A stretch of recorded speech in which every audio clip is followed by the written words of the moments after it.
Hi, ഒരു വാർത്ത ചെല്ലട്ടുമാ. ചില സമയത്ത് നമ്മൾക്ക് കുട്ടികളുടെ നിന്ന് ഒരുപാട് കാര്യങ്ങൾ പഠിക്കാനുണ്ടാവുമെന്ന് തോന്നാറുണ്ട്. അപ്പം അങ്ങനെ എനിക്കുണ്ടായ ഒരു ഇൻസിഡൻറ്റ് ഞാൻ പറയാം. ഞാൻ പൊതുവേ ഒരു ബഹളക്കാരിയാണ്. എല്ലാവരോടും വർത്താനം പറഞ്ഞു കൂടി നടക്കാനാണ് എനിക്കിഷ്ടം. ഇങ്ങനെ കുറച്ച് സോളിറ്റ്യൂഡിനൊന്നും ഇഷ്ടപ്പെടാത്ത ഒരാൾ, അങ്ങനെ വേണമെങ്കിൽ പറയാം. പക്ഷേ എൻ്റെ കുട്ടികൾ കുറച്ച് റിസർവ്ഡ് ആയിട്ടുള്ള കുട്ടികളാണ്.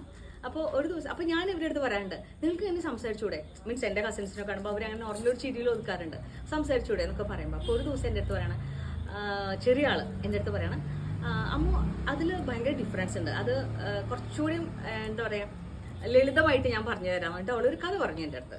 കഥയില്ല, സോർട്ട് ഓഫ് നമ്മളെ ഒരു കൺവിൻസ് ചെയ്യണ പോലത്തെ ഒരു സ്റ്റോറി. ഓക്കെ, അപ്പോൾ അവൾ പറഞ്ഞു, അമ്മ എണിക്കുമ്പോൾ എങ്ങനെയാണെന്ന് വെച്ചാൽ അമ്മ എംപ്റ്റി ഹാൻഡഡ് ആയിട്ടാണ് എനിക്കുന്നത്, കയ്യിലൊന്നുമില്ലാണ്ട് എണിക്കുന്നു കാലത്ത്.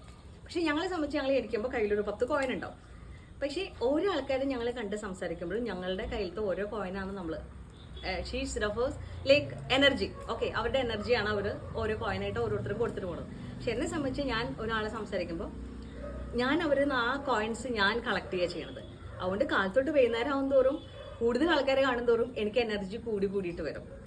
അപ്പോൾ എനിക്കത് ഭയങ്കര കൺവിൻസ്ഡ് ആയിട്ട് തോന്നി ആ ഒരു കാര്യം പറഞ്ഞപ്പോൾ.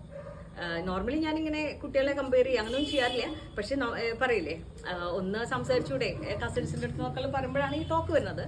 പക്ഷേ ഇത് ഭയങ്കര കൺവിൻസിങ് ആയിട്ട് എനിക്ക് തോന്നി.